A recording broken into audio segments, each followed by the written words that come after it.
കണ്ടത് പോലടി പരിചയമുള്ള മുഖമടി പെണ്ണുങ്ങളെ കാണുമ്പോൾ മാത്രം തോന്നുമി പരിചയം അങ്ങനെ പറയല്ലടി ബേജാറാകുന്നുണ്ടടി ഷോപ്പിൽ പോകുമ്പോൾ എന്തിനാ ഇത്രയൊരുക്കമെന്തിനാ പെണ്ണുങ്ങളുടെ മുമ്പില് ചെത്തി നടക്കുന്നെന്തിനാ മിണ്ടല്ലടി നീ സാഹിറ വേറെ പെണ്ണുങ്ങൾ എന്തിനാ എന്റെ പെണ്ണായി പൊന്നെ നീയുണ്ടല്ലോ എന്റെ സാഹിറ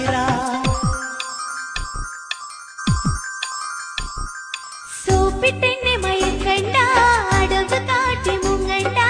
ഇന്ന് നിങ്ങളെ കൂടെ ഞാൻ ഷോപ്പിലേക്ക് വന്നിടാം അയ്യോ എന്റെ സാഹിറ കടുങ്കയൊന്നും ചെയ്യല്ലേ നിന്നെയാണ് ഞാൻ നോക്കിയാൽ